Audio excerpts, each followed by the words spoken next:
This recording is specific to the role of a secondary school coordinator. The topics being reviewed today include voucher requests, including the early college program, the Documents tab, and the course catalog. The objectives for today are to accept or deny a student voucher request, including for the early college program or ECP, review the details in the course catalog to support students in course selection, and to view documents that have been uploaded to the student's record when applicable. Before we take a look at the system from the secondary school coordinator perspective, let's take a look at the student voucher request process. I'm logged into the site today as student Bailey Jones. Please keep in mind that Bailey has an account that was created for training purposes. This is not an actual student. Before a student can request a voucher, they need to ensure that all of the details on their profile are complete. Please ensure that students are referencing the user guides that are available to them, specifically the Account and Voucher Request Process Guide, as it will walk them through how to complete different parts of the system. Let's click Edit Profile. I've already gone ahead and completed the details here. However, if an actual student is to log in, they will see fields in red which are required for completion. Some of these details include indicating the program they are participating in. We see here the student will participate in the early college program, as well as additional details. Let's click Save. From here, the student will head to the Voucher Request tab. The first panel will show any previously requested vouchers for the student. The second panel, called Voucher Request, will show the layout of the tiles required for completion for dual enrollment, early college, or fast forward. Once the student has submitted for their first voucher, the household information tile will maintain the details that were previously entered. We won't be spending time in the household information tile, as this tile does not have any changes. Let's head to our voucher information tile. The specific voucher or ticket that the student indicated on their profile that they plan to take is the only option that they will see in the drop-down. In this case, we are only seeing early college. The student must then indicate if they have received approval from their high school principal or designee to participate in the early college program.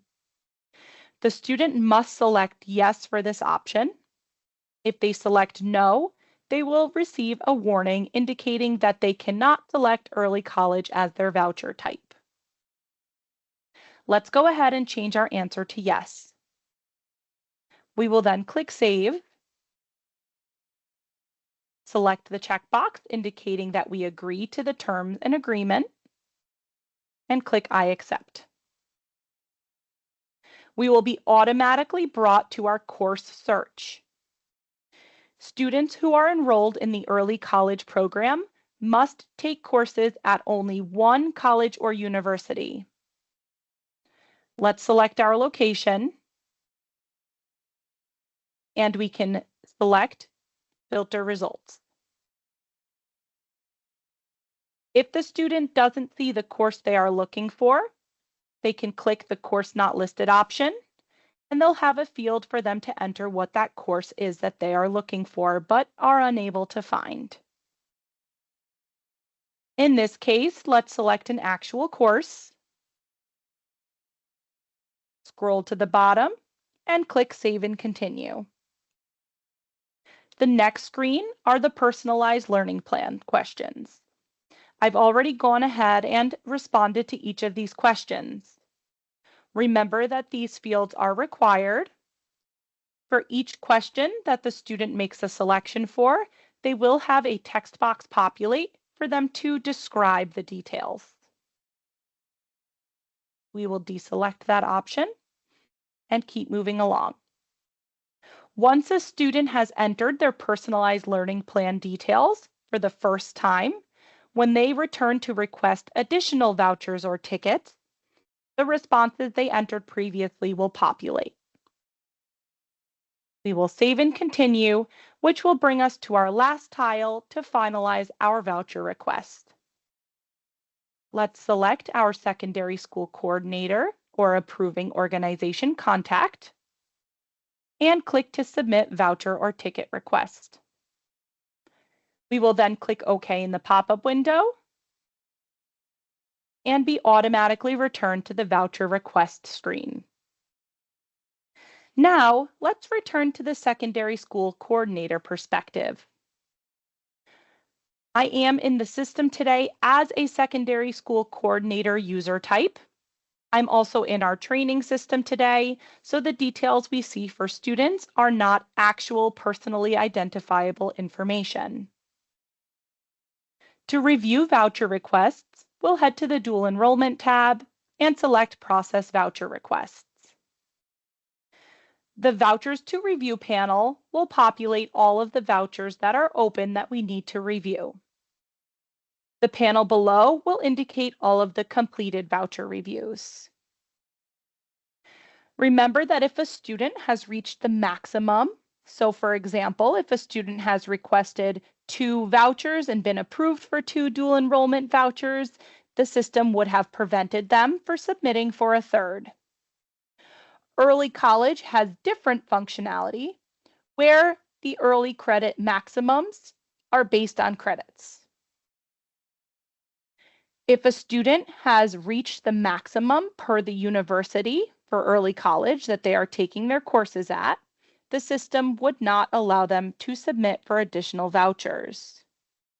Remember that all students in the early college program must maintain a minimum of 12 credits enrolled per semester to maintain their ECP status.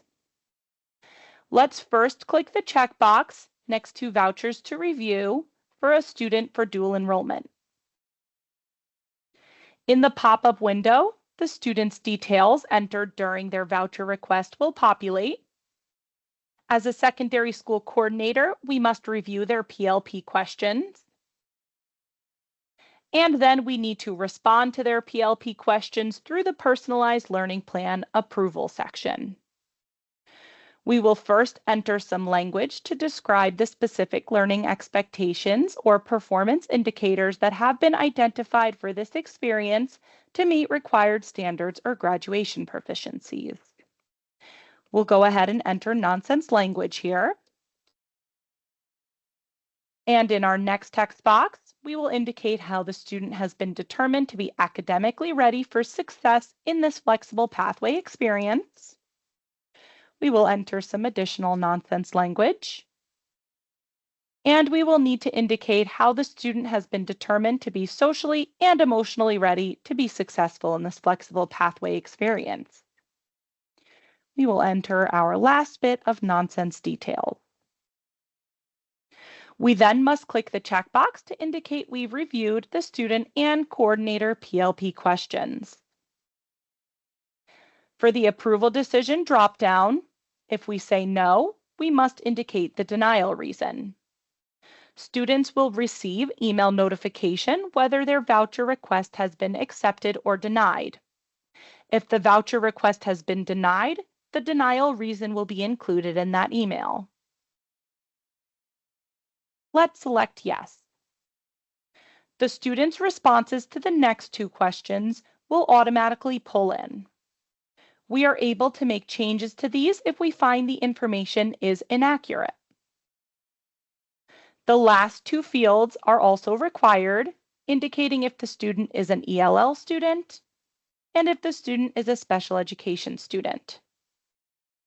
Upon completion of all required fields, we are able to click Approve. That voucher will now populate in the Completed Voucher Reviews panel.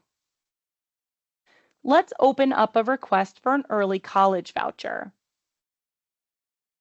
In the pop-up window, we will see those same details that were submitted for the student, including their PLP responses. As a secondary school coordinator, I will need to respond to these PLP questions only one time. As we see here, we have already accepted a voucher for this student, and therefore those PLP approval questions have pulled in the responses that I indicated the first time I approved the voucher request. For early college, there are a few additional questions that must be completed. This includes indicating if the student has been approved by their high school designee or principal to participate, indicating if their participation meets the graduation requirements, and if the student has been accepted into an early college program. If we indicate yes, that the student has been accepted into an ECP, we will have to indicate the institution where the student will be participating in the program. Once we've answered these questions one time in the system, as we saw with the PLP approval questions, these fields will populate the details we entered the first time. Remember that the answer does need to be yes for all of these questions for the student to move forward in the process. If we were to select no for any of these options, we will be prompted to reject this voucher. Let's change our response back to yes. And our approval decision is yes. Those same details that populate from the student's profile, again, we are able to change them if we need to, indicating if the student is an ELL student and if the student is a special education student. We will then go ahead and select Approve. This will put the voucher into the completed voucher reviews panel. At this point, both the secondary school coordinator and the student will receive the email indicating either the approval or denial. Now, let's take a look at a different tab. We're going to head to the course catalog. It's important for secondary school coordinators to use the course catalog tab to assist students in identifying courses of interest. At a minimum, we'll need to indicate the location. We can also enter the subject area and semester if desired. We can then click Filter Results. All of the courses that fit the details we've entered above will populate below. We also have a search field that we are able to take a look at. Remember that the drop date column is going to be crucial for students to be mindful of. If a student is to drop a course after the drop date, the voucher will count against them. It will count as used. If the student is to drop the course before the drop date, the voucher will be returned to them and they'll be able to use it for a different course. Now, let's take a look at a new tab that you will see when you head to a student's record. We're going to head to the Students tab at the top and enter Search Filter Criteria. We'll select View Students, select the student's name,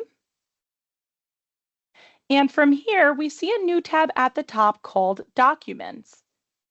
This tab is housed on the Student menu, meaning that it is specific to this student. Let's select the button. This tab is view only for secondary school coordinators.